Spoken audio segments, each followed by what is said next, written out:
Историческая память. Геноцид белорусского народа в Великой Отечественной войне. Звучит гимн Республики Беларусь.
Прошу садиться.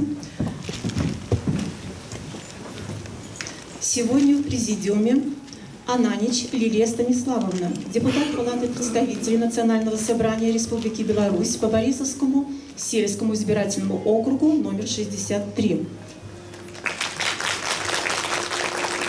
Лакиза Вадим Леонидович, директор государственного учреждения Национальный архив Республики Беларусь. Институт истории, да, что-то немножко не то. Пешин Сергей Владимирович, директор издательства «Беларусь».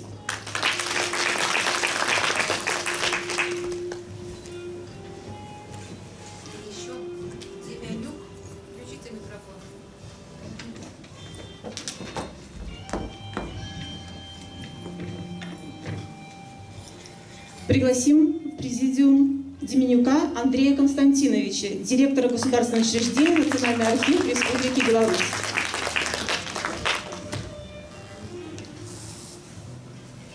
В Республике Беларусь 2022 год объявлен президентом годом исторической памяти в целях формирования объективного отношения общества к историческому прошлому, а также сохранения и укрепления единства белорусского народа. Историческая память — это связь времен и поколений, незыблемость, неразрывность судьбы независимой Беларуси с героическими страницами истории белорусского народа. Память о прошлом — это одновременно и забота о будущем. Для приветственного слова участникам конференции приглашаем к микрофону депутата Палаты представителей Национального собрания Республики Беларусь по Борисовскому сельскому избирательному округу номер 63 Ананич Лилию Станиславовну.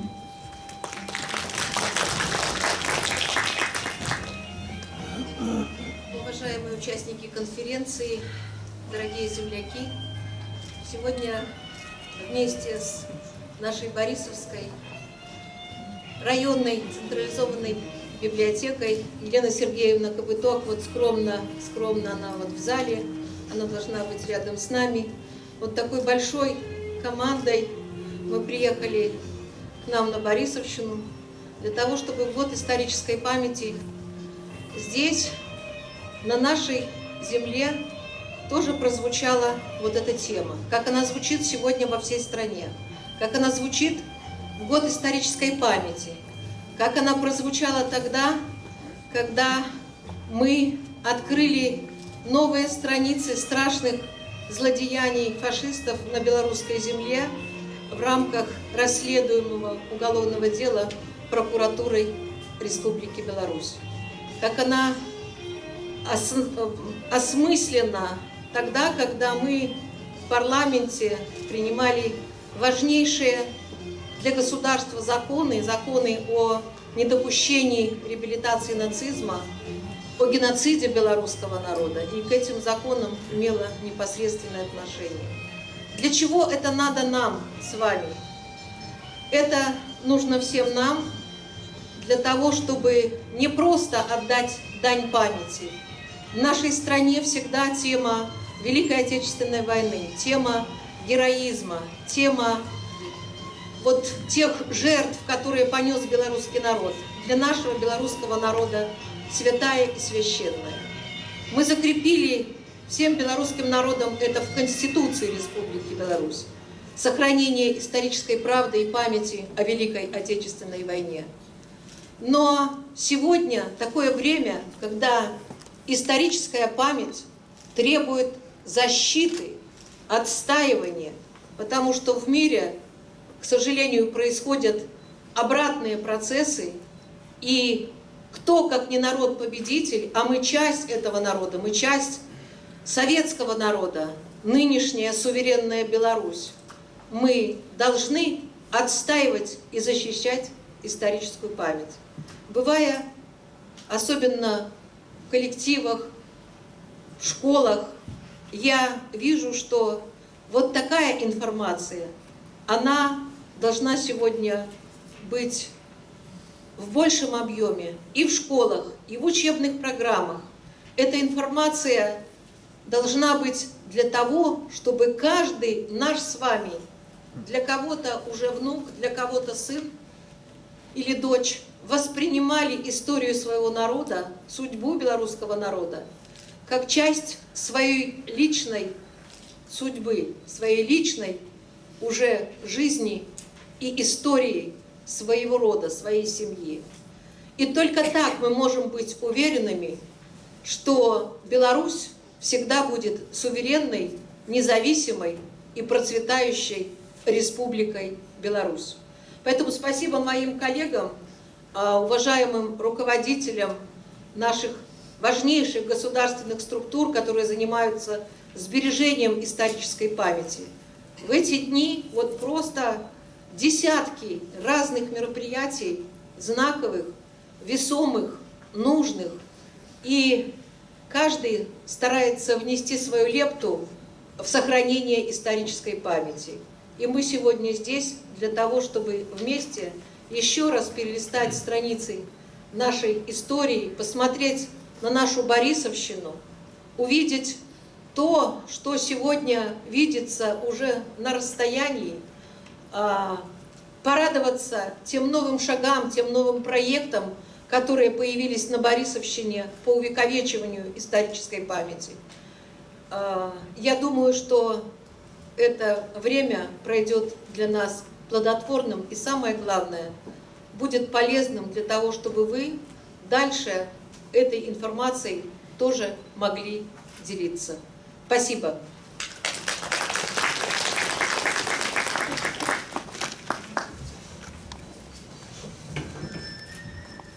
Спасибо, Лилия Станиславовна.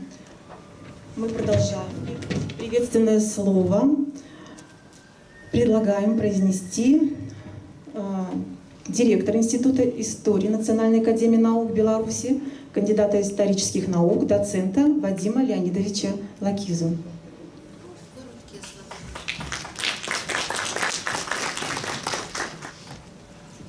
Уважаемая Лилия Станиславовна, уважаемые коллеги, дорогие друзья, хочу поздравить всех с наступающим 9 мая, праздником Великой Победы. Великая Победа, она потому великая, что досталась такой великой ценой. И вот все героические и трагические страницы тех событий, которые происходили на нашей белорусской земле, на территории Советского Союза, на Борисовщине, в 41-45 годах, 44 до 44, мы не должны никогда забывать. Знаете, вчера в Национальной академии наук Беларуси мы провели уже 15-ю международную молодежную научно-практическую конференцию совместно с гимназией 174 города Минска, совместно с Белорусским педагогическим университетом имени Максима Танка, Московской администрацией Московского района, нашими коллегами из Российской Федерации. Это было подведение итогов работы и оценки конкурсных работ школьников, которые на протяжении нескольких месяцев со всех уголков нашей страны, великой, суверенной, независимой Республики Беларусь, из Российской Федерации, из стран СНГ присылали работы научно-исследовательские на конкурс. 416 работ. Во второй тур вышло 50%. Более 150 получили первые, вторые и третьи степени дипломов. И вот Лилия Станиславовна отметила, что и Борисовская гимназия 24-я, школа 24-я тоже стала победителем. Я вот вручил вчера диплом, цветы. Очень приятно сказал лауреату, что буду выступать сегодня, буду в Борисове.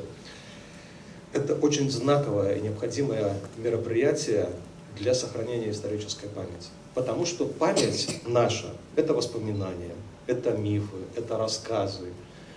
Но память без исторических знаний, без документов, без архивов, без источников, без их анализа невозможно представить все это вместе для формирования исторического мировоззрения. Я еще буду выступать, поэтому хочу вам всем пожелать и от тех участников, которые получили массу впечатлений, массу эмоций, и многие из этих участников, наверное, захотели стать историками, учеными, быть членами Национальной академии наук или высших учебных заведений нашей страны.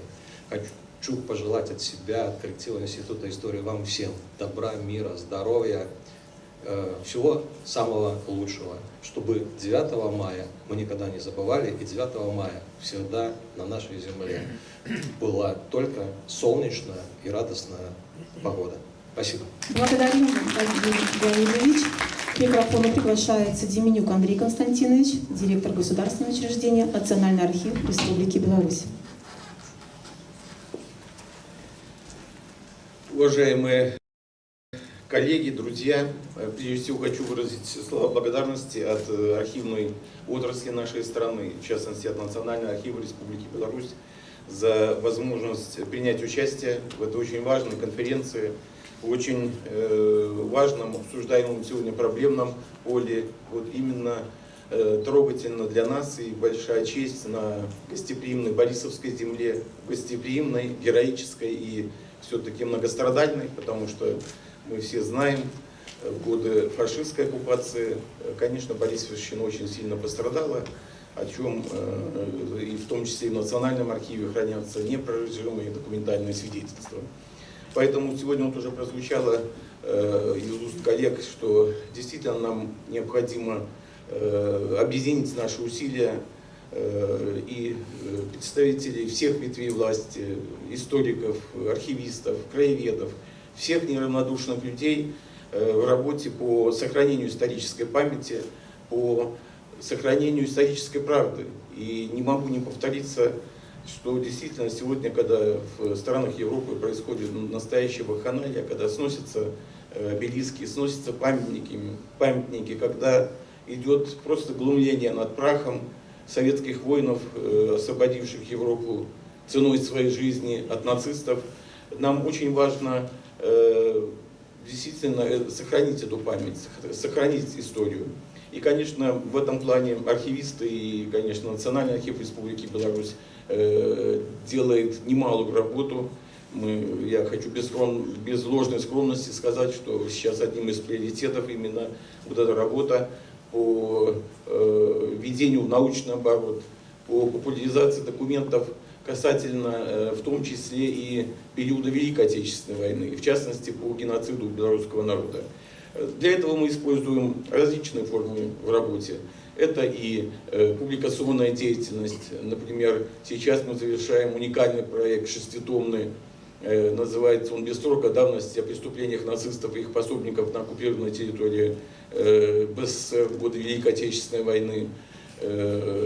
Вот сейчас уже вышло 5 книг, и на выходе в этом году обязательно ко Дню независимости мы планируем как раз вот по Минску, Минской области. Там очень много сведений документальных по Борисовщине. Хочу вот привести только пример, что в ходе работы над этим проектом скорбный список сожженных деревень увеличился на 200 населенных пунктов. Это только вот буквально за тот год, который мы работаем над этим проектом. Совместно с Генеральной прокуратурой сейчас мы активно участвуем в расследовании уголовного дела по геноциду, и Генеральная прокуратура активно работает с нашими документами, хранящимися в архивах. Мы активно занимаемся выставочной деятельностью, активно используем современные информационные ресурсы.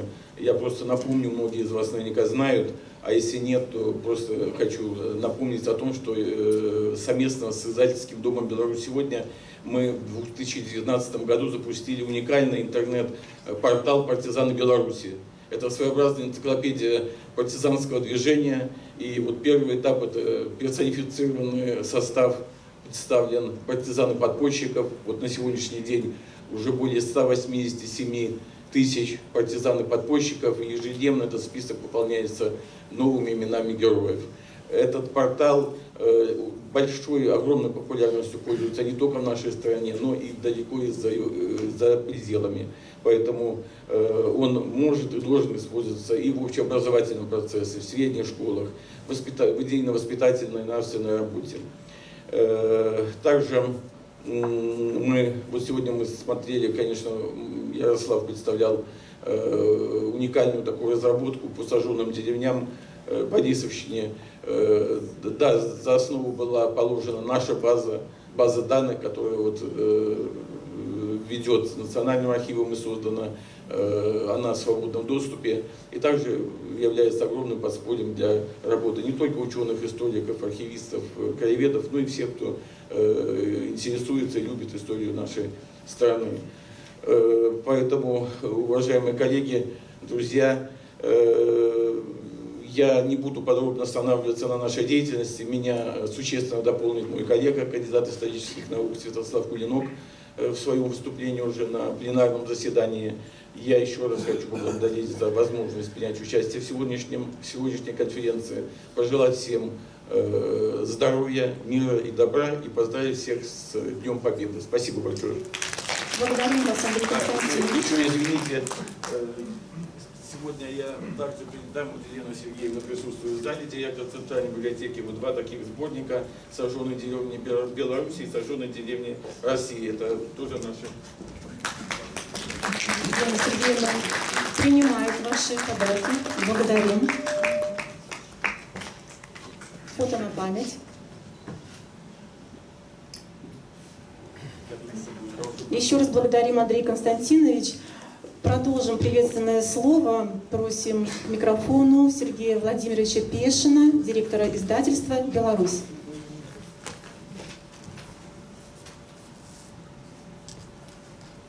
Уважаемые члены президиума, уважаемые участники и коллеги, сегодня я с особым светлым чувством участвую в этой конференции, в этом городе Борисове, потому что город для меня не чужой. Мне довелось здесь проходить воинскую службу в ваших легендарных печах.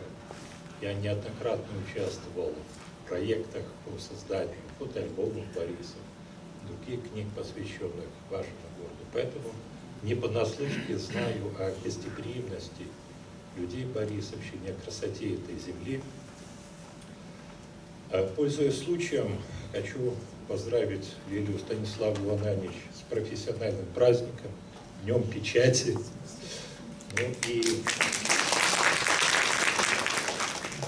Ну и всех нас с наступающим величайшим праздником, с Днем Победы, и пожелать, как никогда актуальные в это время слова, мира, добра, счастья.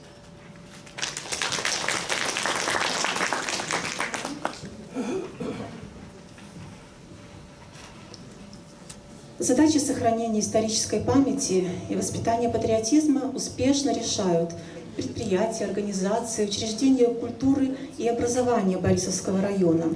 Свой вклад в сохранение исторического наследия нашего региона вносит и Борисовская центральная районная библиотека имени Ивана Хрисанфовича Колодеева. Многие годы бессменным куратором краеведческой деятельности Центральной библиотеки является ученый-секретарь Инесса Андреевна Карпова. Многолетний труд Инессы Андреевны отмечен наградой Минского областного исполнительного комитета, которую мы хотим вручить сегодня. Для награждения приглашаем заместителя начальника отдела идеологической работы, культуры и по делам молодежи Борисовского районного исполнительного комитета Екатерину Леонидовну Лукомскую. Гоноровой грамотой Минского областного выканаўчага комитета узнагароджваецца Карпова Інеса Андреевна, вучоны сакратар Дзяржаўнай установы культуры Борисовская центральная районная библиотека імя Колодеева за шматгадовую навуковую краязнаўчую дзейнасць, творчыя дасягненні ў галіне папулярызацыі гісторыка-культурнай спадчыны. Інеса Андреевна, просім на сцену.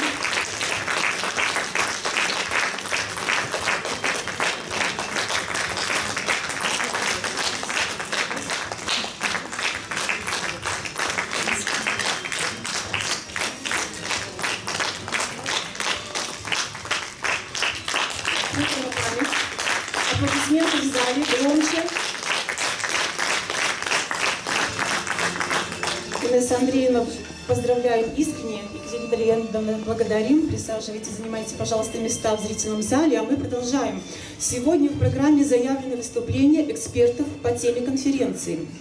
Приглашаем к микрофону директора Института истории Национальной академии наук Беларуси, кандидата исторических наук, доцента Вадима Леонидовича Лакизу с выступлением «Историческая правда и патриотизм. Фундаментальные ценности белорусского общества и государства».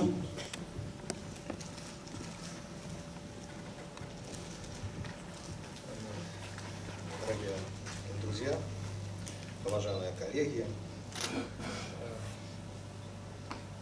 Лилия Станиславовна, как первому выступающему, разрешила минут, наверное, 15.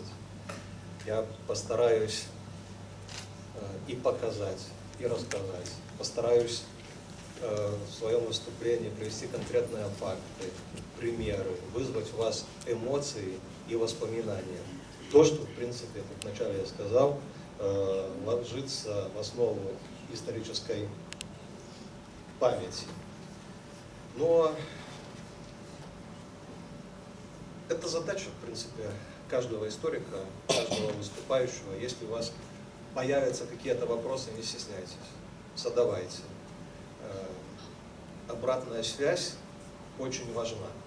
Обратная связь для того, чтобы сохранить даже самую маленькую правду о Великой Отечественной войне.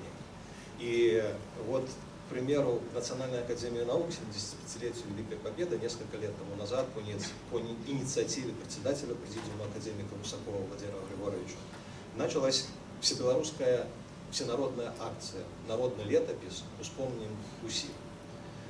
Эта акция позволяет каждому гражданину Республики Беларусь, и не только, жителям соседних государств, которые помнят через воспоминания, через рассказы о событиях Великой Отечественной войне, прислать фотографии, воспоминания, документы в Институт истории, где в Центре военной истории Беларуси ученые систематизируют, обрабатывают и готовят эти воспоминания к публикации. В 2020 году вышла первая книга «Народная летопись Беларуси. Вспомним Руси». Сегодня в издательстве «Белорусская наука» уже есть макет второй книги. И 14 июня этого года на международной парламентской конференции, которую Лилия Станиславовна, как главный координатор и руководитель рабочей группы, готовит, в Академии наук и, надеюсь, в парламенте мы представим уже вторую книгу. Это правда глазами каждого жителя, ребенка, который разговаривал с бабушкой или прабабушкой о Великой Отечественной войне. И сразу проанонсирую еще одну возможность. не дать никому забыть правду по Великой Отечественной войне. В Национальной академии наук объявлен республиканский конкурс творческих работ в году исторической памяти. На сайте Института истории, на сайте Национальной академии наук можно найти информацию, куда прислать рассказы, эссе, воспоминания, научно-исследовательские работы школьников для участия в этом конкурсе. Призываю, расскажите учителям, школьникам, детям, сами принимайте участие. И в конце года в Национальной академии наук будет возможность в большом зале встретиться, получить сертификаты участников этого конкурса. Вообще, правду историческую правду о Великой Отечественной войне и вообще о всем героическом прошлом белорусского народа вот мы совместно и с коллегами из архивов, учеными вузов, Институт истории сохраняет постоянно, сохраняет такую кропотливую, целенаправленную научно-исследовательскую работу. И вот посмотрите, если мы говорили первоначально о 9200 сожженных населенных пунктах, плюс 200, за год уже 9400. Это правда о Великой Отечественной войне. А в научных статьях, в научных монографиях, сборниках документов мы очень четко показываем, что уже с самого начала Великой Отечественной войны с целью осуществления политики геноцида нацисты на территории Беларуси стали проводить карательные акции, включающие расстрелы, массовые издевательства, выселение жителей сожженных населенных пунктов. Их десятки, сотни. Наверное, не буду я рассказывать и останавливаться на каждой, потому что о каждой можно сегодня прочитать каждому ребенку, каждому ученику, каждому взрослому, каждому члену нашего общества. Назову только некоторые примеры и названия, для того, чтобы понять, с каким цинизмом готовились эти операции, даже по названию. Припятские болота, 1941 год, операция «Бамберг», болотная лихорадка, шаровая молния, Заяц-Беляк, Котбус, Генрих, праздник весны или зимнее волшебство. И за каждым из этих названий тысячи и тысячи уничтоженных наших с вами земляков, белорусов. Я имею в виду белорусов, которые имели на то время паспорт, жителей, населения, жителей БССР или советских жителей разных национальностей. И мы говорим сегодня и о Холокосте, и мы говорим сегодня о геноциде белорусского народа. И никому пока, наверное, живы историки, ученые, люди, которые сформировали историческое мировоззрение, никому не позволим отрицать эту правду. Я человек такой, наверное, эмоциональный, с детства воспитывался в Советском Союзе, это правильно, одна из самых лучших систем образования. Классный руководитель, ветеран Великой Отечественной войны, Дятловский район, партизанская зона, как и многие из вас, которые могут привести похожие примеры. Липичанская пуща, партизанские отряды, партизанские госпитали. И мы с ветеранами Великой Отечественной войны ходили в походы по партизанским тропам, по партизанским, как я иногда говорю, таким специальным тропам в те места, где формировалось мое историческое мировоззрение, по населенным пунктам, которые в 1942-1943 году были уничтожены и сожжены на берегах реки Счара. Малая Великая Воля, Руда Яворская, Руда Липичанская, Трохимовичи, Гута, Бархуты и другие населенные пункты. И вот разве можно сегодня забыть воспоминания человека, который пережил трагедию уничтожения деревни Малая Воля в Дятловском районе. Малая и Великая Воля. А каждый из вас может привести таких примеров со своими названиями. Борисовского района или там, Карелического, в то время Мирского района.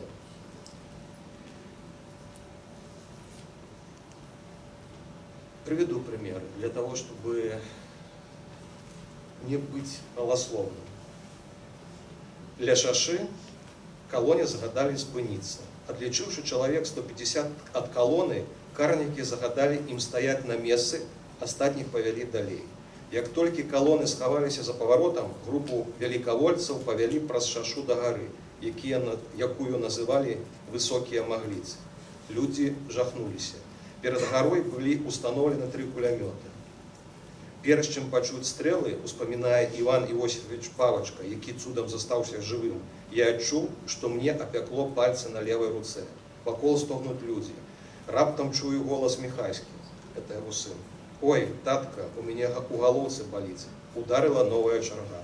Левый бок пачало заліваць нечым цёплым. Это была Міхайскава кроў, 3-я чарга. Куля рванула паясніцу. У гарачцы я павярнуўся на бок. Лепш бы мне ляжаць нерухома, тады б я не бачыў пакут сваіх блізкіх. Павярнуўшыся, я ўбачыў, як б'ецца аб зямлю жонка. Побач з ёю, закінуўшы ўгару акрываўлены тварык, ляжыць дачка. Это примеры из книги «Память» Дятловского района. А книг «Память» у нас издано 146. Практически по всем районам нашей страны и областных центров.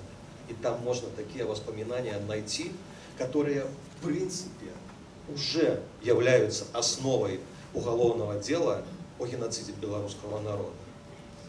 Уголовное дело, которое сегодня развивается, формируется совместно под руководством, наверное, эгидой Генеральной прокуратуры, Следственного комитета, ученых, историков. И вот, наверное, скажу для всех, что мы на прошлой неделе на научном совете в Институте истории, как первой главной организации, утвердили новый проект о геноцид белорусского народа, историко-правовой аспект, который рассчитан на 3,5 года, и в котором задействовано более 50 человек, в том числе и Национальный архив, и наши областные вузы, где есть ученые, которые занимаются научно-исследовательской работой.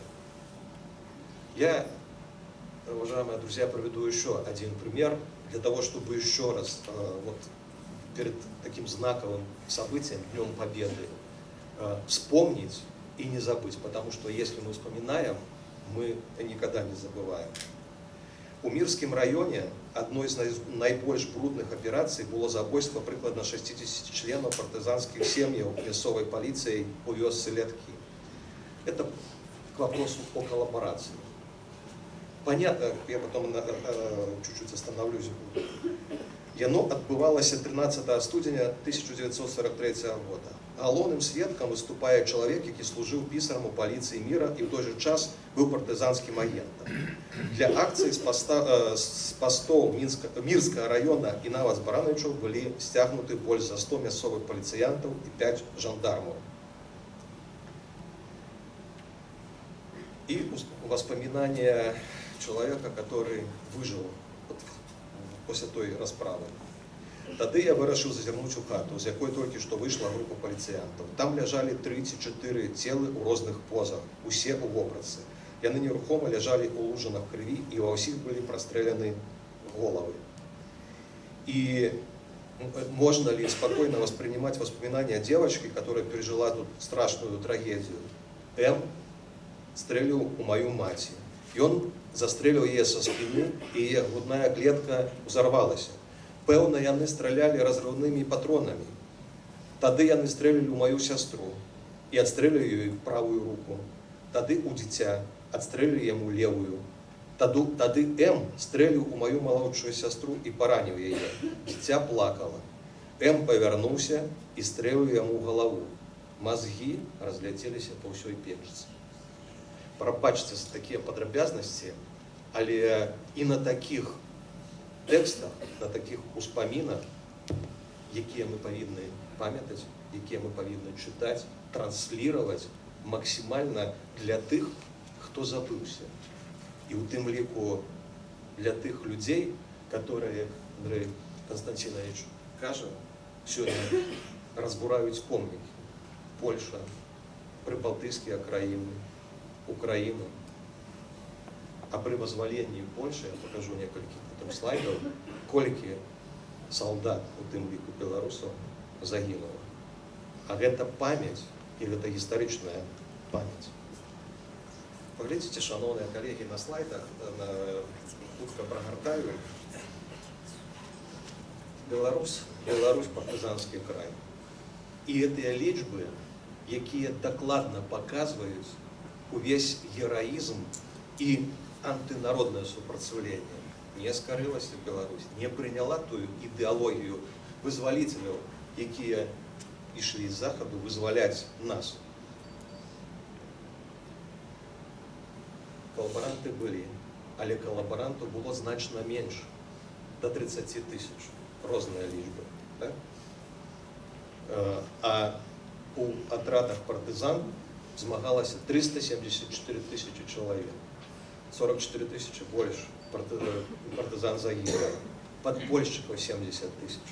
И я хочу привести пример высказывания известного доктора исторических наук Литвина Алексея Михайловича, который говорит, это только цифры. А если взять всех, которые помогали, больше миллиона. Посмотрите, дети, которые помогали партизанам, дети войны. В партизанских отрядах сражалось 5000 детей до 14 лет.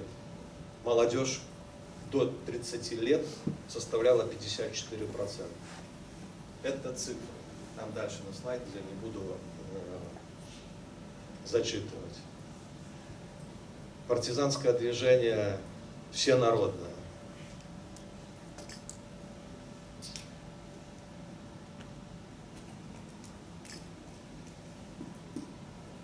На этом так само не буду спыняться. Хочу показать, мы сегодня и в библиотеке, и на выставке видели огромное количество литературы. Литературы, которую нужно иметь, литературу, которую нужно издавать и переиздавать, как издательство «Беларусь» о геноциде белорусского народа. Тиражи раскупаются, значит, они востребованы людьми, востребованы обществом. Это примеры литературы, научных изданий, посвященных истории Великой Отечественной войны, и изданных совместно с нашими коллегами из Российской Федерации, Армении, других стран СНГ. Вот, к примеру, очень крупный проект, который выполнялся на протяжении 10 лет, «Страна в огне», монографии и сборник документов.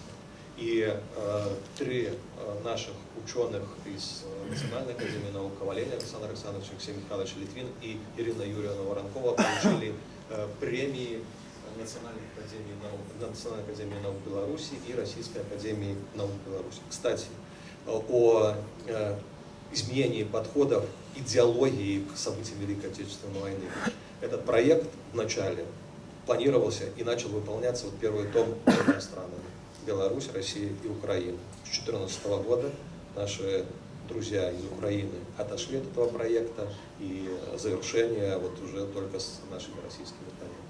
Еще несколько изданий для того, чтобы вот зрительно можно было, может запомнить. История белорусской государственности, пятитомник, и 4-й том этого издания посвящен истории Великой Отечественной войны или даже истории государственного строительства. Вот вы можете представить, например, себе, что во время Великой Отечественной войны около 60% территории был партизанским краем. Государственное устройство, помощь людям, например, там Рассонский край или на Гомельской области на границе с Брянщиной, да, Святослав.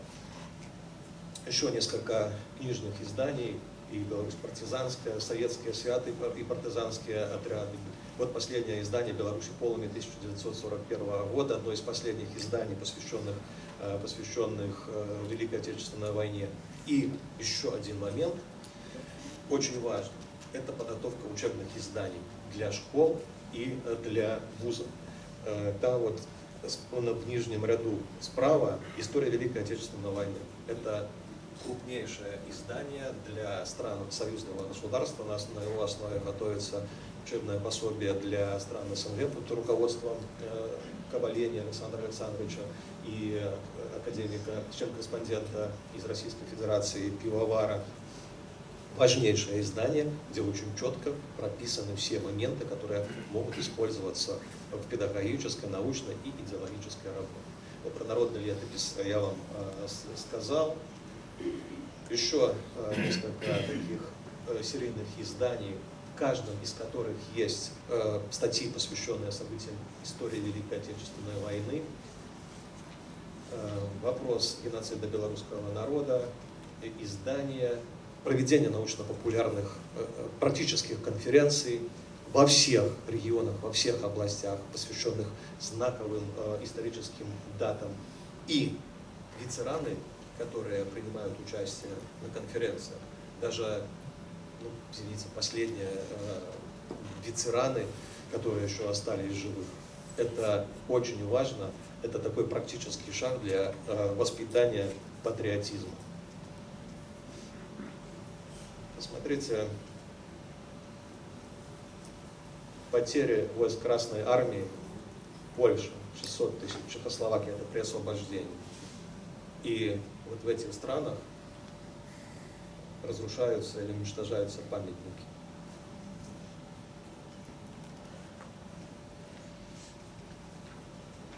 Я, уважаемые коллеги, наверное, вот к завершению, Лилия Станиславовна, тоже обращу внимание всех на 6-м Всебелорусском народном собрании президент нашей страны Александр Григорьевич Лукашенко сказал: можно и нужно иметь свою другую точку зрения, отстаивать ее, но надо любить и отстаивать свою страну. И поэтому у нас вот трилогия «Малой Родины», потом год народного единства и год исторической памяти. Еще раз с наступающим праздником. Спасибо.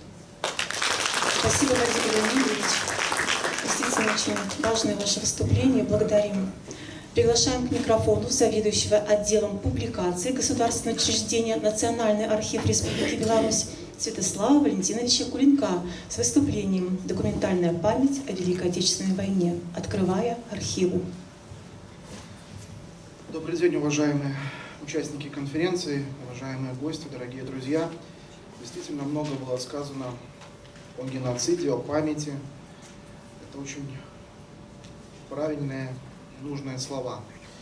Сейчас, наверное, только слепой не видит того, что ведется атака на национальную историю, что ведутся гибридные войны, потому что сейчас практически каждый, любой желающий может заявить себя экспертом и через сеть в интернет транслировать откровенно ложную, или, как сейчас говорят, фейковую информацию. И, конечно, и ученые, историки, и архивисты, и краеведы, и все неравнодушные сейчас должны сплотиться для того, чтобы отстаивать историческую правду, отстаивать историческую память. И в любом научном споре самый веский аргумент – это первоисточник, это исторический документ. Поэтому, конечно, здесь особая роль принадлежит архивам и ученым, которые работают в этих архивах. Главная задача любого архива – это учет и хранение документов. Но документ, вот я как человек, который 12 или 13 лет уже работает в отделах использования документов, я глубоко убежден, что документ сам по себе мертвый, пока его не обнародуют, пока его не опубликуют, пока его не введут в научный оборот. Поэтому Национальный архив ведет очень активную работу именно по популяризации, по введению в научный оборот документальных источников. И магистральным направлением у нас является тема Великой Отечественной войны. В тяжелые 90-е годы ни белорусские историки, ни белорусские архивисты не пошли по пути переписывания истории, не стали создавать никакие институты национальной памяти. Мы сохранили тот уникальный фактологический фундамент советской исторической науки. Мы восприняли новые методологические наработки, которые пришли к нам от наших соседей.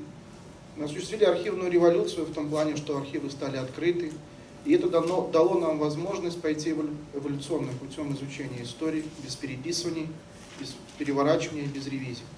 Поэтому это очень большая заслуга и наших ученых, и нашего государства, и всех нас. Как я уже сказал, архив действительно ведет очень большую работу по популяризации документов. Только за период с 1995 года архивом издано более 70 сборников только по различным вопросам и аспектам истории Великой Отечественной войны. Это очень много. И по ряду вопросов именно белорусские архивисты были застрельщиками на постсоветском пространстве. Сейчас у нас активно расследуется дело о геноциде населения Беларуси в период Великой Отечественной войны, когда был принят закон и когда было озвучено о возбуждении уголовного дела. Ряд израильских историков, ну, скажем так, очень бурно отреагировали. Почему-то они решили, что как-то это будет преуменьшена, что ли, роль Холокоста, или как-то она будет оттеснена, но это далеко не так. Мы, белорусские архивисты, одни из первых на постсоветском пространстве, обратились к теме Холокоста и ввели в научный оборот большое количество документов. В академическом сообществе изучен ряд диссертаций по проблеме Холокоста, уничтожения евреев. И никто не собирается никоим образом, никак эту тему не затирать, не отодвигать. Действительно, Вадим Леонидович очень правильно сказал. У нас есть Холокост, и у нас есть геноцид населения Беларуси. Более того, на сегодняшний день отделом публикации подготовлена рукопись рабочая сборника документов 1000-страничного «Трагедия и память уничтожения евреев в Беларуси» 1941-1944 год. И я думаю, в ближайшее время мы найдем возможность фундаментальный сборник опубликовать. Вот одним из приложений этого сборника является список мест мемориализации жертв еврейского населения. Мы провели очень большую работу и выявили более 520 мест на территории Беларуси, где установлены либо обелиски, стелы, мемориальные плиты и другие памятные знаки, где увековечена память. Это к вопросу о том, что мы действительно толерантны, мы уважаем и изучаем историю различных национальностей. И тема Холокоста у нас для нас, для историков и для ученых очень важна. Следующий момент, о котором я хотел бы сказать, это места принудительного содержания. На территории Беларуси было открыто не менее 250 мест принудительного содержания только для гражданского населения. Знаете, я задался целью и посчитал, ну, собственно, это тюрьмы, гетты, различные лагеря, пересыльные, трудовые, лагеря смерти и так далее. Ведь для чего создается любое место принудительного содержания? Для того, чтобы там содержать, простите за тавтологию, людей, которые не приняли новую власть. Это партизаны, подпольщики, это те, кто не принял немецкую власть, то есть для тех, кто находится в активной или в пассивной оппозиции к оккупантам. Так вот, из 250 мест принудительного содержания 115, минимум 115, были созданы в 1941 году. О чем это нам говорит? По логике, места принудительного содержания, если садить людей, то это тех, кто активно сопротивляется. Это 42-43 год, активное развитие партизанского движения, подпольной борьбы. Но 41 год почти половина из мест принудительного содержания было создано. Это говорит о том, что это была целенаправленная политика, направленная на уничтожение местного гражданского населения. Я вот эти слайды действительно очень страшные и тяжелые. Это лагерь в Азаричах. И тема мест принудительного содержания также нашла отражение в работе, публикационной работе Национального архива. Нами подготовлен ряд сборников по лагерю Тростенцу. Несколько изданий было издано по концлагерю Азарич, по лагерям советских военнопленных. Следующий аспект важный. Здесь уже Вадим Леонидович справедливо совершенно сказал, что да, мы республика партизан. Мы не покорились. С первого дня войны до освобождения последнего населенного пункта Беларусь сопротивлялась. Здесь был фактически внутренний фронт у врага. И вот из 374 тысяч партизан, по данным Белорусского штаба партизанского движения, более 70% это белорусы. Я в данном случае ни в коем случае не принижаю или не пытаюсь как-то перетянуть одеяло. Нет, это было действительно советское всенародное партизанское движение. Помимо белорусов здесь воевали представители более 70 национальностей и народностей. Но основу партизанского движения было местное, белорусы. И тема партизанского движения нашла также отражение в нашей работе в различных аспектах. Это и региональные характеры. Мы сдали сборники «Гомничина-партизанская». Это проект «Авиация партизанам», который мы делали совместно с Институтом истории Национальной академии наук. Это издание «Партизаны в операции «Багратион». Мы, в принципе, тоже большое внимание уделяем Белорусскому штабу партизанскому движению, руководящему органу, поэтому соответствующие сборники были подготовлены также. Ну и несколько слов я хочу сказать о том, что архив двигается и старается следовать современным каким-то требованиям, современным форматам использования документов. И мы в 2019 году к 75-летию освобождения Беларуси немецко-фашистских захватчиков начали серию «Партизанский архив». На сегодняшний день увидел свет 3 издания, это 3 диска, в которых это фактически документальные сборники документов, просто в них документы представлены в форме цифровых копий, то есть такой своеобразный архив на дому. Вот в этих 3 изданиях мы опубликовали все оперативные разведывательные сводки Белорусского штаба партизанского движения, то есть это основные ключевые отчетные документы БШПД, которые полностью показывают картину боевых действий, разведывательной работы, то есть это очень информативный корпус документов. Я хочу сказать, что вот для диска по 1943 году, когда мы готовили географический указатель, он составил более 5000 позиций, 5000 населенных пунктов с отсылкой на конкретные факты. И в год Малой Родины это было важно, потому что люди, которые работают с этими документами, они могут найти свой населенный пункт и найти какой-то факт периода Великой Отечественной войны, связанный с населенным пунктом. Карательные операции. На территории Беларуси было проведено более 140 только крупных карательных операций. Я сейчас зачитаю те, которые были на территории Борисовского района. Без названия 3 операции было проведено в 1941 году, это август, сентябрь, октябрь. Номер 8, июль-август 1942. Номер 9, июль-август 1942. Фрида и Карл, это ноябрь 1942. Весна-юг и весна-север, апрель 1943. Операция Котбус, май-июнь 1943. Прогулка на Троицу, апрель-май 1944. Крамаран, май-июнь 1944. Это лишь некоторые карательные операции, которые были проведены на территории, в том числе Борисовского района. И, конечно, на сегодняшний день приятно нам говорить о том, что на постсоветском пространстве мы единственные представители архивных учреждений, кто систематически занимается изучением карательных операций. Нами было подготовлено 3 сборника, это «Зимнее волшебство», это сборник «Карательная операция Корморан» и сборник «Карательная операция Котбус». На сегодняшний день готова рукопись сборника, посвященная карательной операции «Фест», которая проводилась на территории Полоцко-Лепельской партизанской зоны, где вот Ушачий прорыв. Кроме того, есть предварительная договоренность о том, что с российскими коллегами из Росархива будет реализован проект тоже сборник документов о подготовке и проведении карательных операций на белорусско-российском пограничье. Поэтому мы эту тему также активно изучаем и активно исследуем.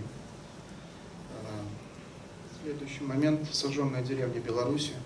Наша трагедия. Действительно, Беларусь пострадала и страшно пострадала в этой войне. И на сегодняшний день мы, опять же, на постсоветском пространстве единственная страна, где есть общедоступная база данных. И сегодня было очень приятно видеть, что проект на локальном уровне района реализован здесь, в Борисове. Это очень здорово, это очень правильно. И было бы, конечно, очень правильно, если бы такие проекты были реализованы во всех районах. Это было бы очень большое подспорье и в воспитательной, и в научной работе. Более 9300 деревень. Когда несколько лет назад у нас в историографии была цифра 9100, и вот в процессе работы мы добавили 200 населенных пунктов, скоро мы добавили, и я думаю, что в процессе дальнейшей подготовки научных изданий мы будем уточнять эти сведения. И тема сожженных деревень занимает тоже одно из ведущих мест в нашей публикационной работе. Ряд сборников был издан. Вот вы видите желтое издание, это «Сожженные деревни Беларуси», аналогичное есть «Сожженные деревни России». Может быть, удивительным покажется тот факт, что этот сборник «Сожженные деревни России» подготовили белорусские архивисты. Мы помогли нашим российским коллегам опубликовать и издать этот сборник. Поэтому по ряду направлений мы ушли далеко вперед наших коллег. Тема, которая также занимает значительное место, это белорусские остарбайтеры. Опять же, на сегодняшний день ни в одной стране бывшего Советского Союза подобных изданий нету. А коллектив, который подготовил это издание, стал лауреатом государственной премии. Это многотомное издание об угоне населения Беларуси, его жителей на принудительные работы в рабство. Ну и завершать я уже буду скоро свое выступление. Вот Андрей Константинович анонсировал этот проект, который сейчас реализует Национальный архив и отдел публикаций, как головная организация, фактически общеархивный проект, общереспубликанский. Это 6-томное издание о преступлениях нацистов и их пособников против населения Беларуси. Каждая книга посвящена отдельной области. В принципе, структура унифицирована. В каждой книге 2 раздела. Это политика геноцида и выжженной земли, а также расследование преступлений нацистских преступлений. Ну и я хочу сказать, что в каждой книге, помимо, собственно, документальной части, в 5 книгах, вот, которые вышли, уже опубликовано более 1000 документов. Вот, кроме документальной части, в каждом издании есть приложение. Это список наиболее крупных карательных операций, которые были проведены на территории той или иной области, список мест массового уничтожения еврейского населения, список мест принудительного содержания гражданского населения и список сожженных деревень, сельских населенных пунктов, уничтоженных частично или полностью в годы войны. И вот эти документальные приложения, они очень дополняют основную документальную часть. Действительно, мы уже заканчиваем этот проект. Проект очень сложный, тяжелый для работы, тема очень сложная. И когда ты через себя пропускаешь не 1000 документов, потому что мы не все документы отбираем, мы какие-то отсеиваем, и это очень тяжело на самом деле эмоционально. Я приведу пример. Вот мы готовим сейчас в Минскую область, уже верстаем, когда был очередной погром в Минском гетто, ну, у евреев, когда был погром в гетто, значит, у них были свои места, где они прятались, различные там подвалы, ниши в стенках, за шкафами там. И вот из воспоминаний одной из узниц гетто, когда они были в таком, вот, назовем так, схроне, туда забежала молодая еврейка с маленьким ребенком, а там уже было человек 10 или 12, но она втиснулась, и ребенок начал плакать. И вот чтобы не выдать остальных, она задушила ребенка, вынуждена была это сделать. Вы понимаете, насколько тяжело это, насколько страшно это. Вот, поэтому этот проект действительно для нас очень важен. Я хочу сказать слова благодарности коллегам, ученым, историкам из Института истории, потому что они нам оказывают очень большую методическую помощь. Они нам помогают с рецензированием этих сборников. И академик Александр Александрович Ковалень, Алексей Михайлович Литвин и его работники его центра, вот, они отрецензировали нам 3 книги, и мы консультируемся по ряду спорных моментов, потому что для нас важна эта поддержка. Спасибо большое, Владимир Леонидович. Ну и, собственно, завершать я уже буду. Единственное, расскажу один, может быть, маленький факт в завершении своего выступления. Действительно, документы говорят о многом. И вот, работая с документами по истории войны, удалось выявить факты о том, что на территории Борисова проводилась так называемая акция 1005. Это акция, которая проводилась с осени 1943 года. Она была направлена на сокрытие следов преступлений нацистов на территории Беларуси. Была создана специальная команда 1005, зондеркоманда, которая занималась эксгумацией тел в местах массового уничтожения и их сожжений. Так вот, на территории Борисова действовала зондеркоманда 7А, и удалось обнаружить свидетельские показания и свидетельский протокол допроса военнослужащего этой команды, который дал на закрытом трибунале, когда его судили. И он рассказывает о том, что в Борисове было эксгумировано и сожжено порядка 2000 тел. И он рассказывает, тут приведен фрагмент, как это происходило. Действительно, это уже не только геноцид, это стирание памяти исторической. Поэтому я повторюсь, я полностью согласен с предыдущими выступающими. Наша задача сплотиться, сохранить и защитить и нашу историю, и нашу память. Спасибо большое за внимание. Благодарим, Святослав Валентинович. Действительно, мы убеждаемся, что Национальный архив Республики Беларусь обладает уникальными материалами по геноциду белорусского народа в Великой Отечественной войне. Спасибо вам за вашу работу. Уважаемые коллеги, хочу уточнить, есть ли в зале представители прокуратуры для выступления? Если нет, тогда мы продолжаем дальше по программе. В издательстве «Беларусь» вышла в свет книга «Геноцид белорусского народа». Мы просим директора издательства Сергея Владимировича Пешина несколько слов сказать о книге. Прокомментировать, пожалуйста. Белорусскими историками, работниками архива, сотрудниками Генеральной прокуратуры был проведен огромный труд по сбору и систематизации археологического материала. Но этот титанический труд не может стать до конца полным без популяризации этого материала для широких слоев нашего общества. Нужно признать, что, наверное, на каком-то этапе мы расслабились и самоуспокоились. Потому что нам, гражданскому обществу, казалось, что есть некие абсолютно незыблемые вещи, которые не могут подлегать никакой исторической ревизии, что такие слова, как фашизм, нацизм, геноцид, война будут звучать исключительно в историческом контексте, что эти слова не имеют никаких шансов войти в нашу сегодняшнюю жизнь. К сожалению, все мы видим, что в последние годы появились, с позволения сказать, наши сограждане, которые пытаются нам объяснить, что белорусам должно быть стыдно за то, что мы воссоединили в 1939 году Восточную Беларусь с Западной, которая была совершенно незаконно оккупирована Польшей. Мы видим, что некоторые наши художники пытаются устраивать в наших галереях выставки с портретами нацистов. Мы видим, что еще недавно в наших братских советских республиках проходит государственный переворот за государственным переворотом. Мы видим, что у наших южных границ проходят боевые действия. Поэтому мы, издательство «Беларусь», видим одной из важнейших задач на сегодняшний день. Пусть это будет в ущерб какой-то развлекательной литературе, какой-то краеведческой, максимально полно, быстро, качественно подавать действительно необходимые сегодня для общества книги о реалиях нашей истории, фактологические материалы о событиях времен Великой Отечественной войны. Таких книг у нас издано достаточно много. Часть из них вы видели на слайдах во время выступления предыдущих ораторов.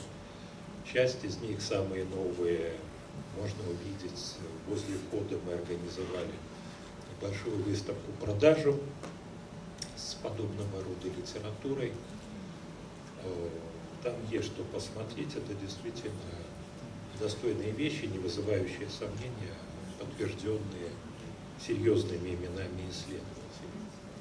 Одна вот из самых недавних книг – это «Геноцид белорусского народа» под общей редакцией генерального прокурора Шведа. В чем некоторая уникальность, наверное, этой книги, что там не только суммирован, сжат вот самое такое страшное подано по периоду Великой Отечественной войны, там проведены абсолютно четкие параллели с сегодняшним днем.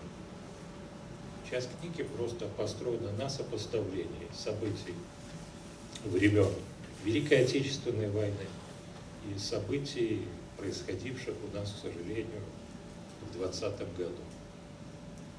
Поэтому о важности этой книги говорит и тот факт, что она была издана, буквально месяц назад она поступила таким стандартным тиражом, немаленьким по нынешним временам.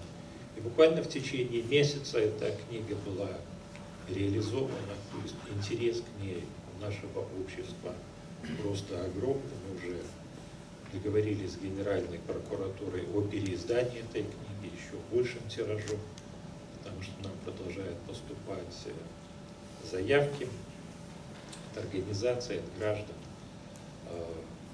Такой достоверный фактологический материал, он очень востребован в нашем обществе, потому что люди хотят понять, где корни этих проблем, откуда оно пришло, как оно стало возможным. Поэтому мне хотелось бы обратиться и к сотрудникам библиотеки, представителям книжной торговли, со словами, что издание подобной литературы – это некоммерческие проекты. Это наш гражданский долг, это наша обязанность доносить до людей эту информацию. Я призываю относиться к такой литературе с большим вниманием. Потому что если мы упустим это, тогда нам уже станет, извините, совсем не до развлечений. Спасибо за внимание.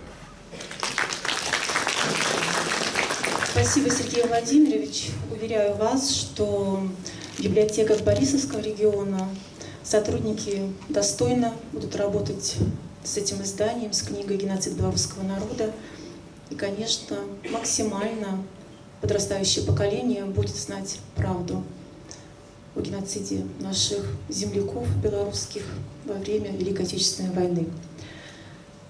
Особый вклад в сохранение памяти жертв геноцида народа белорусского внесла наша землячка, депутат Палаты представителей Национального собрания Республики Беларусь по Борисовскому сельскому избирательному округу номер 63, автор закона о геноциде белорусского народа Лилия Станиславовна Ананич.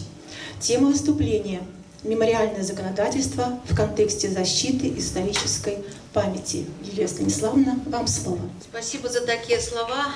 Особый вклад внес белорусский народ. И вот те люди, которые в том числе приехали сегодня в Борисов, потому что все, что касается исторической памяти, это вот кропля до кропли, и отрымливается наша память.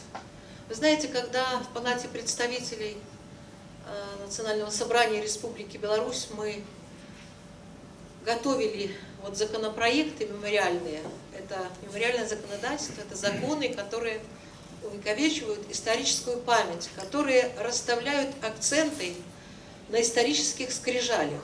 И, к большому сожалению, сегодня мемориальное законодательство в ряде стран, оно используется для фальсификации исторической памяти, для исторических манипуляций. Мы это видим. Очень яркие примеры, когда законами, законодательными актами бывшие коллаборанты становятся героями. Не буду повторяться, называть. Мы знаем с вами, о ком идет речь. В Беларуси к мемориальному законодательству я бы отнесла и такой закон, как закон Республики Беларусь о ветеранах, где мы еще в 1998 году расставляли акценты, как страна, как государство, суверенная страна должно относиться к ветеранам Великой Отечественной войны. Тогда же мы говорили и о тех бойцах органов государственной безопасности, которые боролись с бандами, орудующими в Белоруссии вплоть до 1951 года. Вот почему в нашем законодательстве о геноциде белорусского народа в законе поименована не только тема периода Великой Отечественной войны, но и послевоенного периода, именно как установлено законодательством до 31 декабря 1951 года. Хотелось бы процитировать вот такой небольшой документ, Но когда-то в 19 году в Национальном архиве этот документ перевернул мне душу. Это акт сожженной деревни Дунаи. Он был подписан 22 мая 1943 года, был составлен. И в нем написано, что настоящий акт составлен комиссией от партизанской бригады дяди Васи, отряда имени Калинина и местных жителей деревни. Комиссия установила, что 5 мая 1943 года, 5 мая, немецкий карательный отряд ворвался в деревню Дунаи и произвел следующие действия. Ограбили полностью всю деревню, забрали весь крупный мелкий скот, коров, овец, свиней, курей, забрали весь хлеб и все зерновые культуры, забрали всю одежду и обувь и прочие вещи. Сожгли всю деревню, 20 домов со всеми постройками, со всей живностью, обстановкой.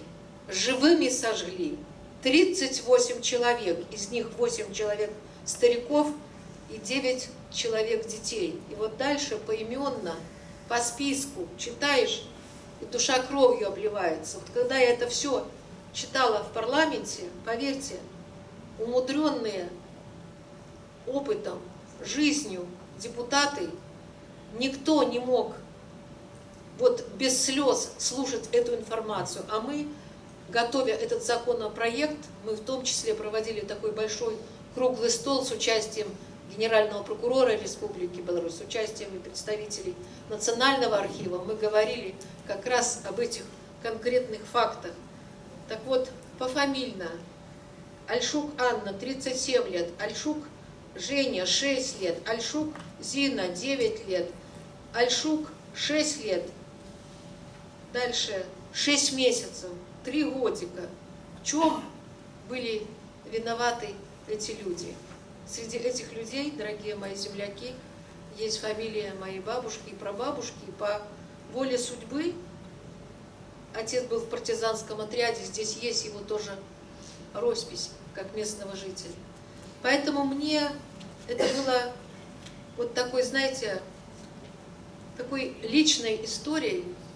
И вот этот закон, он писался сердцем, писался вместе с Генеральной прокуратурой, писался вместе с Институтом истории Национальной академии наук, вместе с Национальным архивом, потому что каждый закон – это еще большая папка фактологического материала, который сопровождает. Почему же мы, белорусы, спустя 80 лет после начала Великой Отечественной войны, подняли эту тему? Почему же мы даем справедливую оценку?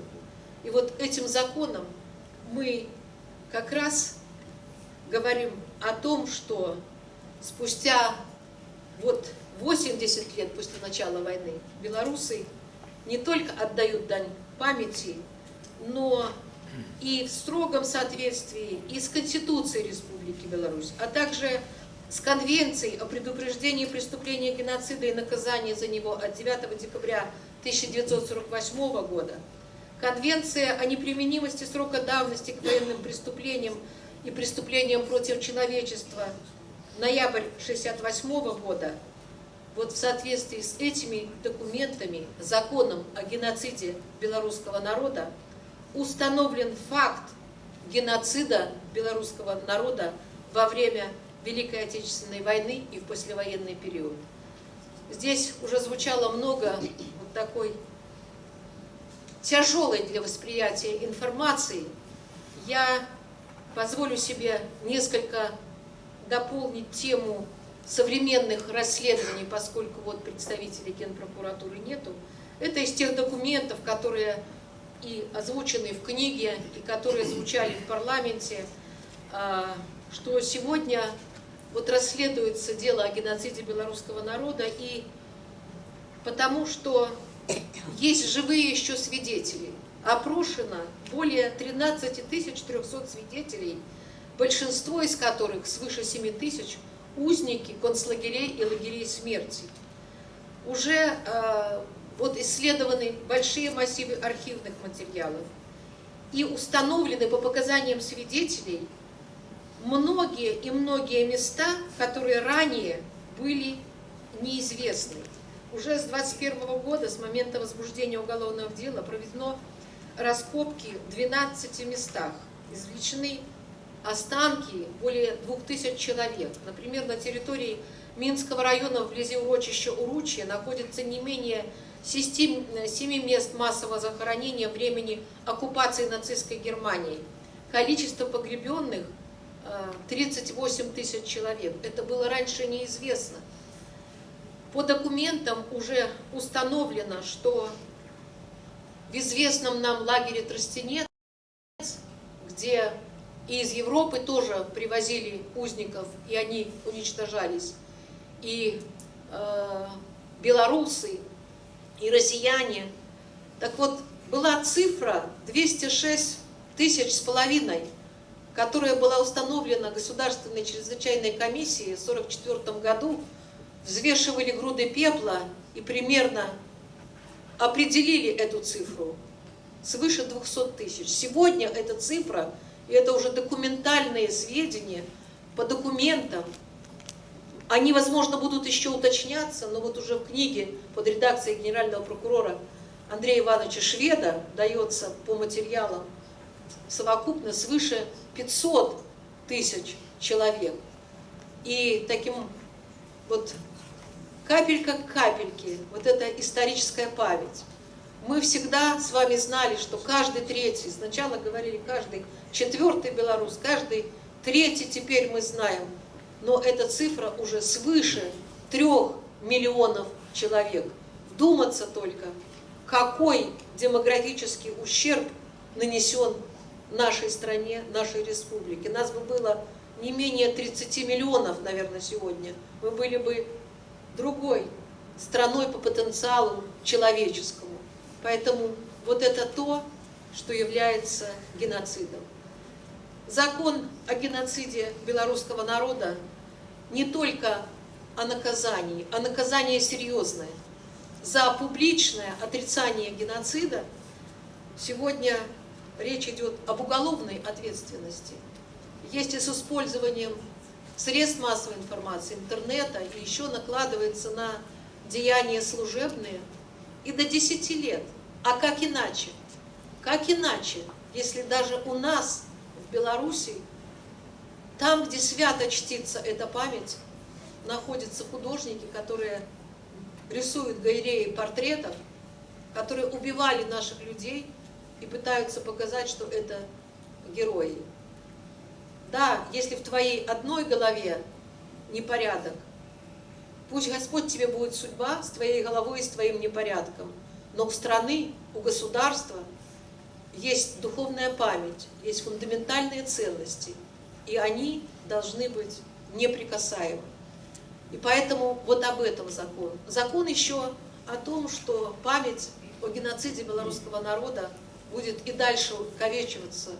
Вы в этом ряду тоже внесли, борисовчане, большой вклад, вот разработав такой ресурс интерактивный «Сожженные деревни Борисовщины». Вы знаете, что по решению главы государства будет реконструироваться мемориал в Хатыне, и он будет дополнен большой музейной экспозицией, и там будет собрано все, что касается темы геноцида белорусского народа. И мы, белорусы, открыли для себя, да, это тоже тяжело открывать, что не только в 1945 году для нас был май, но до 1951 года в Беларуси продолжался геноцид нашего народа. И, к сожалению, это касалось тех, кто был когда-то и в армии Краевой, это банды литовских братьев, да, лесных братьев. И просто вот приведу вам примеры, которые были в работах наших ученых, известный такой кандидат исторических наук Игорь Волоханович, по его данным. Вот это все исследовалось и ложилось в основу обоснования, что это был геноцид белорусского народа, потому что мы понимали, что если мы говорим, что до 1951 года геноцид, то мы должны показать. А есть конвенция о геноциде, и в этом Она прописывает, что является геноцидом, а что не является. Несколько информации. В январе 1946 года отряд проклятых солдат во главе с Райсом по прозвищу Буры, это из армии Краевой, недобитки, в районе Белостока в течение нескольких дней задерживали и грабили местных жителей православного вероисповедания. Отпускали только тех, кто умел перекреститься по-католически и прочитать молитву «Отче наш» по-польски. В ходе этой акции геноцида было сожжено 5 деревень и убито по этническому признаку 79 православных белорусов, в том числе женщины, дети, старики. 30 января 1946 года в деревне Старые Пухалы 30 белорусов убиты проклятыми солдатами с особой жестокостью, обухами топора. 31 января 1946 года те же проклятые солдаты на деревню Залишаны напали и деревню Волька-Выгоновская, убили 16 местных жителей, женщин, детей. 2 февраля 1946 года незаконные вооруженные формирования сожгли деревни Зани-Шпаки, убили более 30 жителей. Да, мы об этом не говорили. Не говорили, потому что идеология и вот наше миролюбие, и это наши соседи. И мы не говорили, мы не вспоминали долгое время, что приложили свою кровавую руку и украинские националисты, сжигая Хатынь. Сегодня мы об этом говорим. И мы отразили это в мемориальном законодательстве. Мы положили под это глубокую историческую основу. Мы преклоняемся перед жертвами Холокоста, но мы говорим о всем населении Беларуси, которое уничтожалось как материал ненужный для так называемой чистой расы. Очень важно, и это прописано в этом законе о геноциде белорусского народа, добиться, это поручение правительству, добиться признания геноцида белорусского народа на мировом уровне и вести вот разъяснительную работу, информационную работу, увековечивать эту память.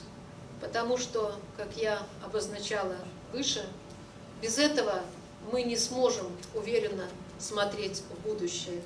И завершить свои слова я хочу словами нашего президента Александра Григорьевича Лукашенко, который он сказал 22 марта 2021 года на митинге реквиеме в Хатыни.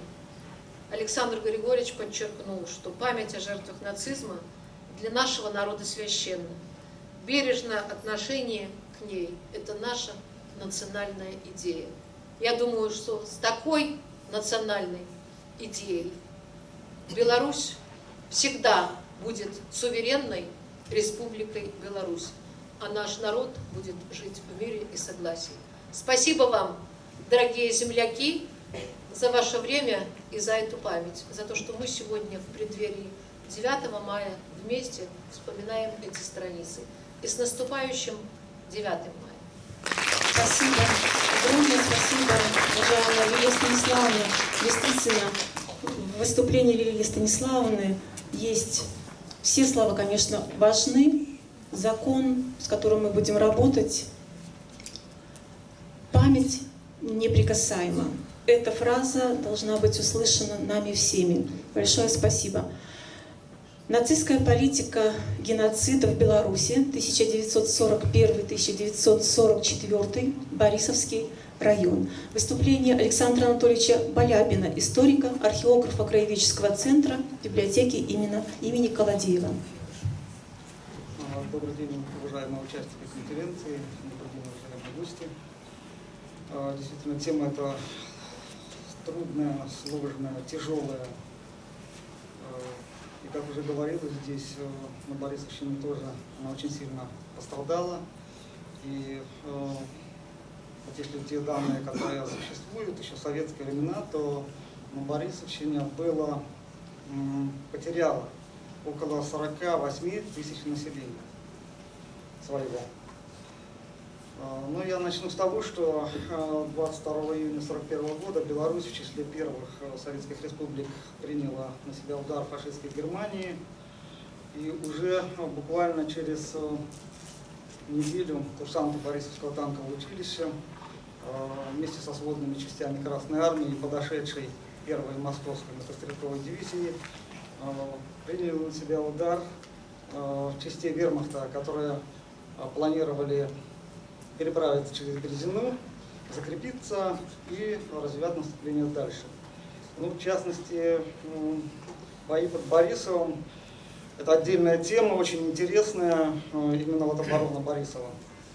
Маршал Советского Союза Еременко сказал, что бои под Борисовым и Могилевым они явились началом организованных действий наших войск на западном направлении.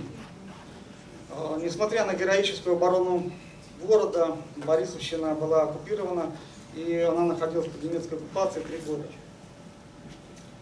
Необходимо отметить, что на захваченной территории СССР был установлен так называемый новый порядок. Это система мер, по сути дела, политических, военных, экономических, направленных на уничтожение государственного строя и населения страны.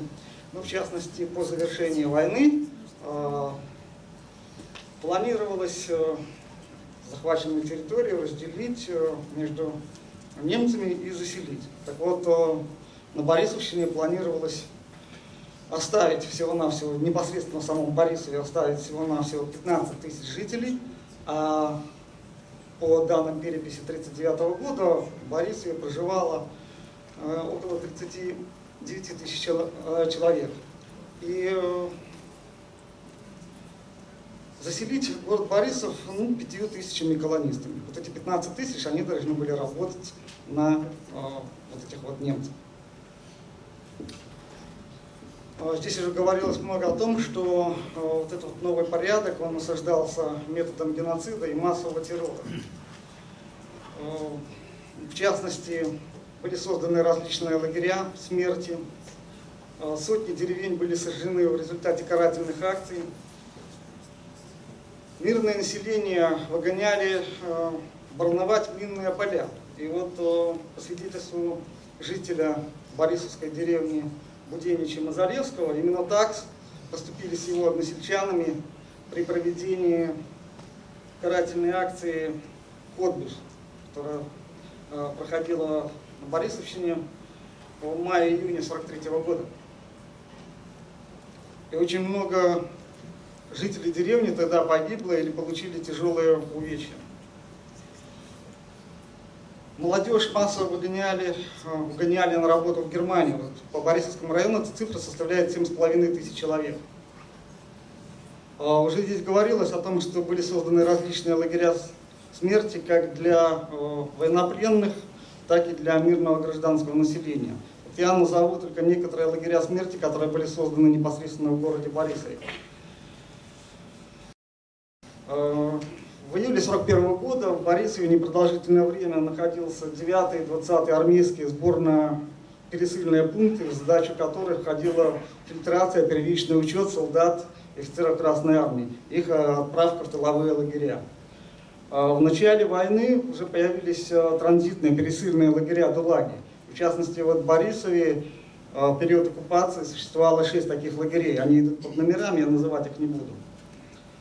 Вот на основе данных, которых загрузки ДУЛАГов, так вот, Верховное командование Вермахта, оно определяло число военнопленных, которых отправляли уже в стационарные лагеря, шталаги.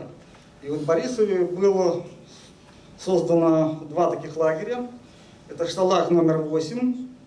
Он действовал с декабря 1941 по февраль 1942 года. Но наиболее известен это, конечно же, шталаг номер 382.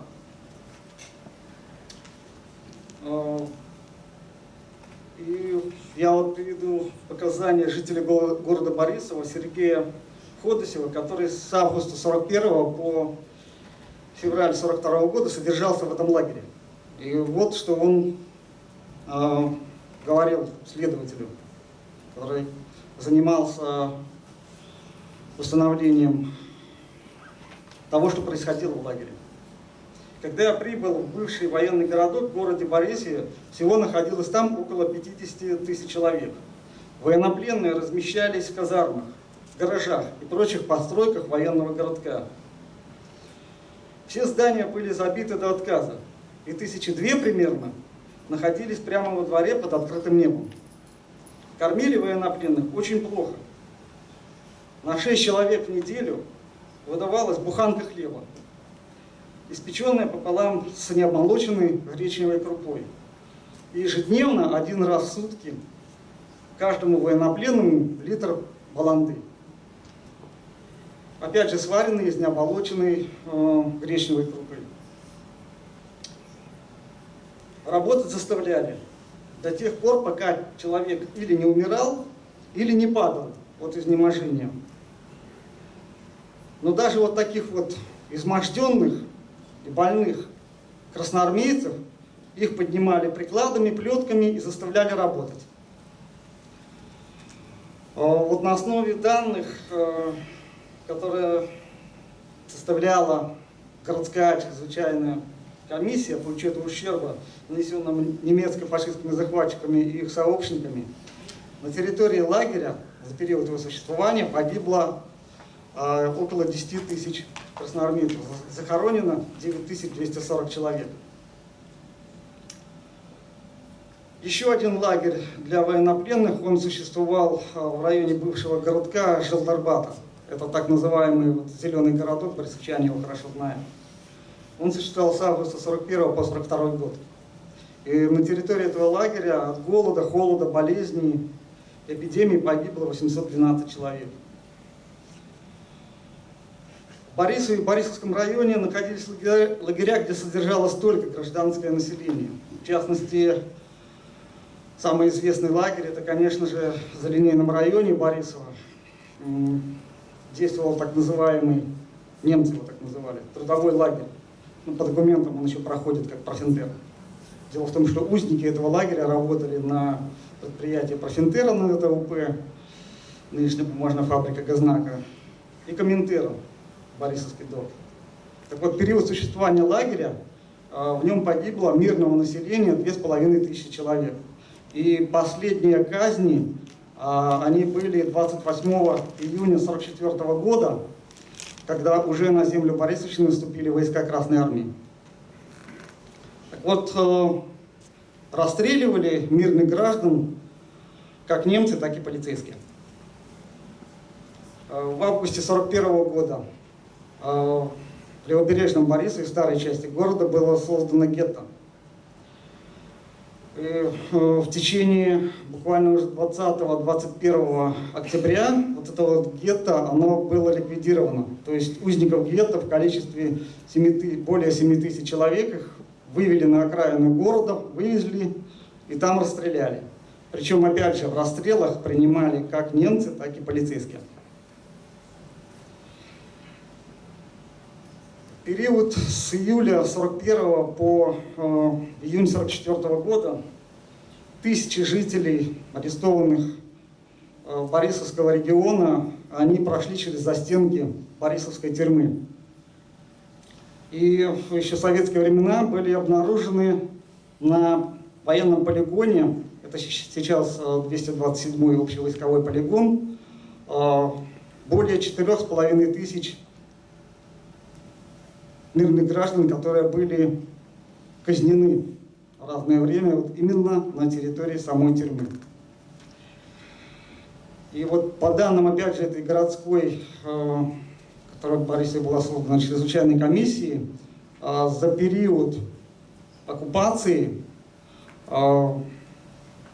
установлено уничтожение более 22 тысяч человек. То, что касается Борисовского района, то отмечу такие лагеря, как рабочий лагерь, опять же так называемый, который был создан при заводе «Белое болото», гетто в Зембине, уничтоженное 18 июля 1941 года, гетто в Мстеже.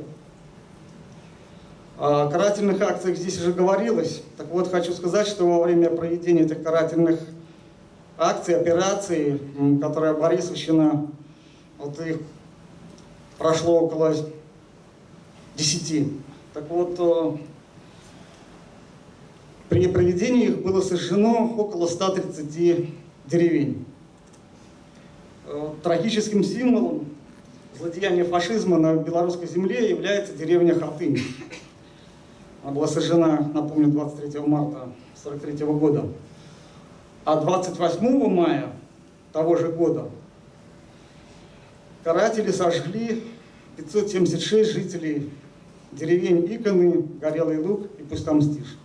Вот деревня Иконы, она как бы считается, принято ее считать сестрой Хатыни. Как я уже сказал, Борисовщина потеряла более 47 тысяч своих граждан в период оккупации. Вот в эту цифру включены, в частности, те сведения, которые составлялись Борисовской городской чрезвычайной комиссией. И вот по данным этой комиссии, количество жертв, как я уже сказал, составило 22 тысячи человек, но, однако, в последующие годы проводились дополнительные исследования, эта цифра увеличивалась. Но надо сказать, что вот эти вот 47 тысяч, они, естественно, не последние, в том плане, что количество погибших, именно то, что касается Борисова и Борисовщины, оно может быть увеличено. Дело в том, что в 2011 году на территории 227-го общевойскового полигона были обнаружены останки еще сотен солдат Красной Армии и мирных жителей, включая женщин и детей. В заключение я хотел бы сказать, что действительно нам нужно помнить о тех жертвах, которые понесла наша республика и наш Борисовский регион. И, конечно же, не допустить ни в коем случае фальсификации истории Великой Отечественной войны. Вот для своего доклада, для своего выступления я использовал, в частности, те сборники, которые изданы Национальным архивом и Институтом истории Академии наук. Так что от себя лично большое спасибо за эту работу, которую вы ведете. Благодарю за внимание. Благодарю вас, Александр Анатольевич. Действительно, нацистская политика оставила горький след на нашей Борисовской земле. Для презентации электронного ресурса деревни Борисовского района, сожженные во время Великой Отечественной войны, приглашаем к микрофону директора Борисовской центральной районной библиотеки имени Колодеева Елену Сергеевну Капуток.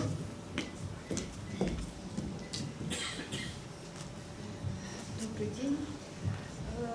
Сейчас мы с вами посмотрим небольшое видео, это буквально 4 минуты, потому что рассказывать о том, как мы это делали, коллектив библиотеки при поддержке Лилии Станиславовны Ананича, Национального архива и белкартографии, постарался отразить именно наши борисовские деревни, которые, как вот сейчас сказал Александр Анатольевич, да, деревни Иконы, мы все знаем, что какая-то деревня, но не все наши жители, не все наши школьники, не все наши даже взрослые люди действительно знают об этой трагедии, потому что сестра Хатыни, вот это синоним, мы все с вами сейчас, конечно, понимаем серьезность вот этого момента, когда деревню называют сестрой Хатыни.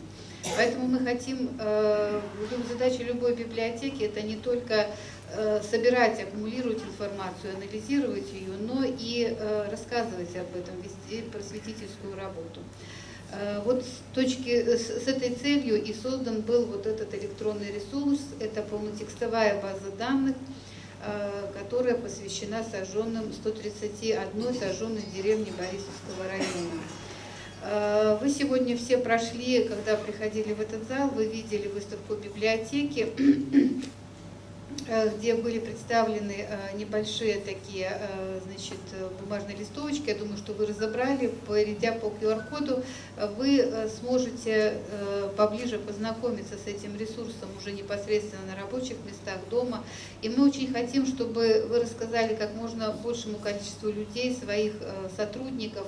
Возможно, есть какие-то информация, какие-то фотографии, либо еще какая-то информация, которой вы сможете поделиться, и мы можем вместе с вами наполнить этот ресурс ресурс еще больше.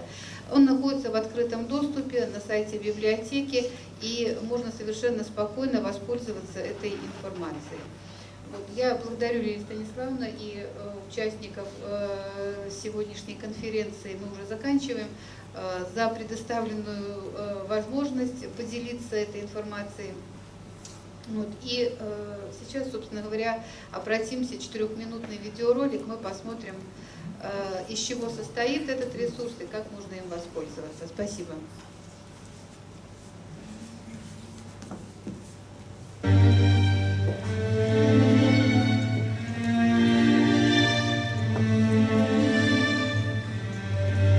Преступления, совершенные немецко-фашистскими захватчиками и их пособниками на белорусской земле в годы Великой Отечественной войны, скрупулезно фиксировались партизанскими формированиями и подпольем еще в годы войны. С ее окончанием работа по выявлению злодеяний немецких оккупантов была продолжена. Тема геноцида белорусского народа в годы войны получила широкую огласку в первой половине 1960-х. Малая часть из огромного массива документальных источников впервые была обнародована в сборнике «Преступления немецко-фашистских оккупантов в Беларуси» 1941 по 1944 год, изданном в 1963 и 1965 годах.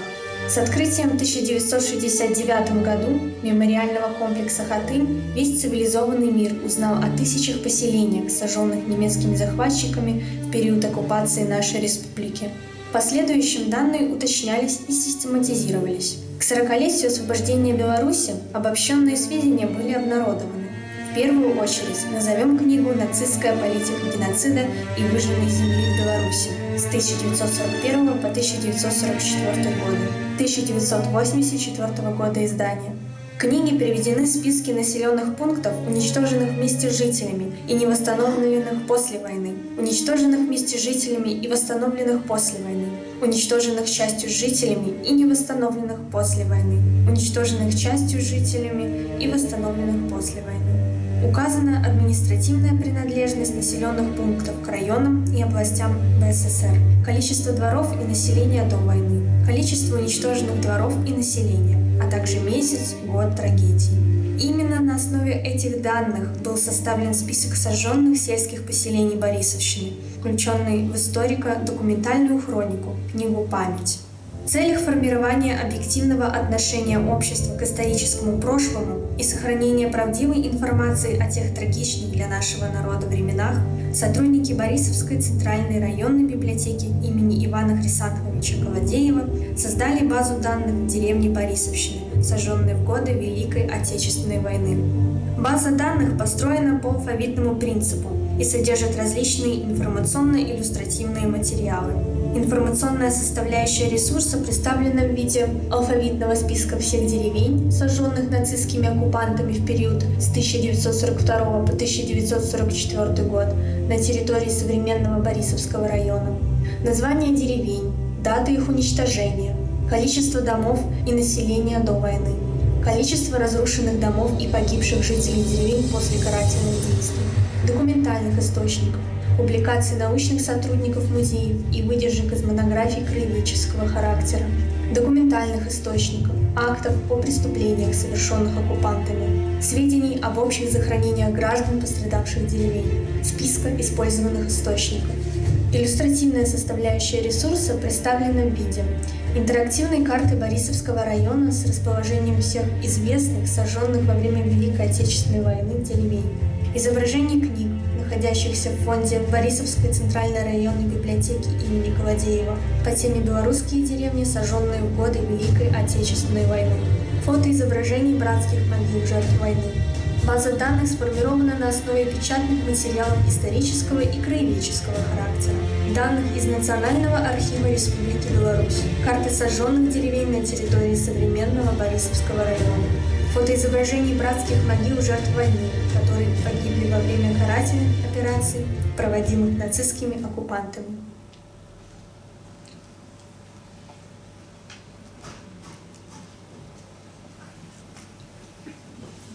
У меня есть предложение. Давайте почтим минутой молчания всех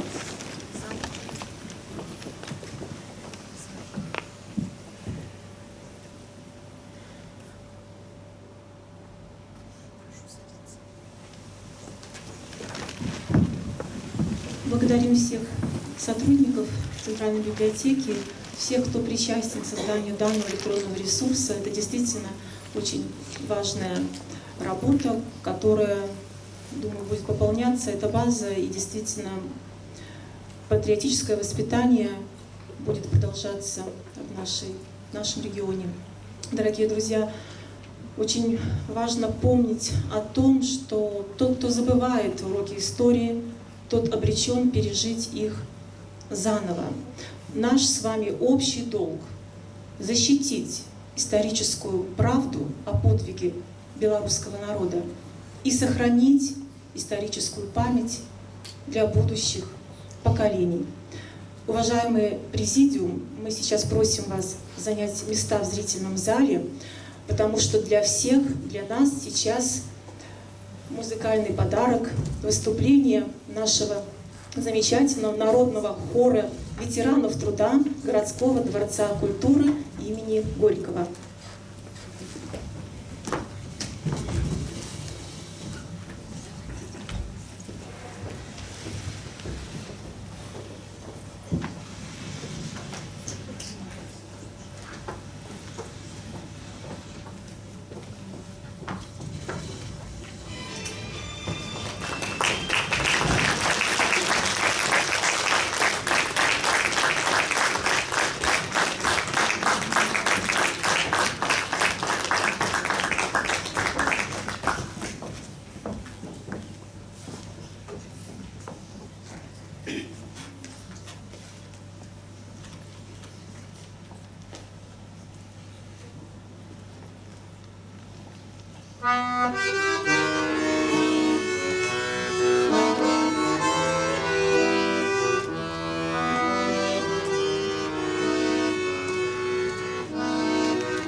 звучит песня 10-го батальона Булата Куджава, музыка и слова.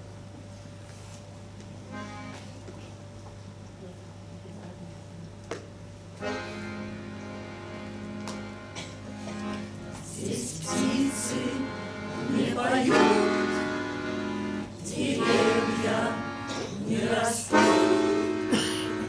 и только мы плечом к плечу растаем землю. Тут горит и кружит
за ваше творчество, за прекрасное выступление. Мы вас благодарим от всей души и желаем вам мирного долголетия, здоровья.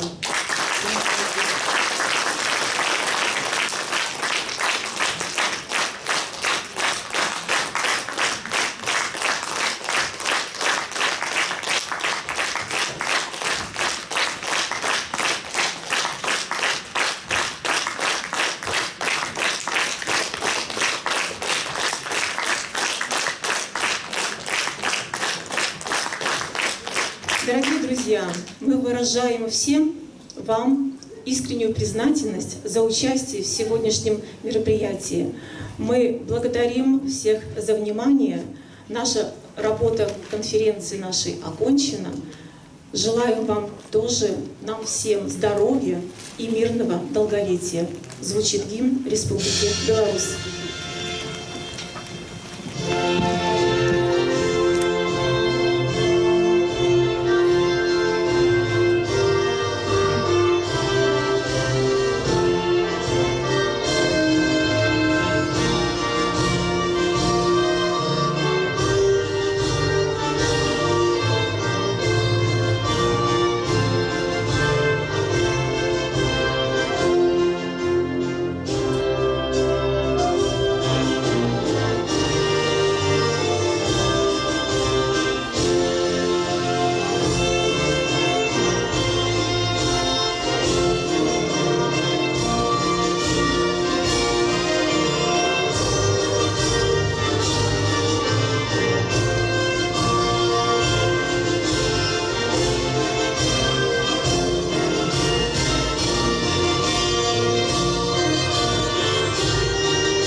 До свидания, до новых встреч!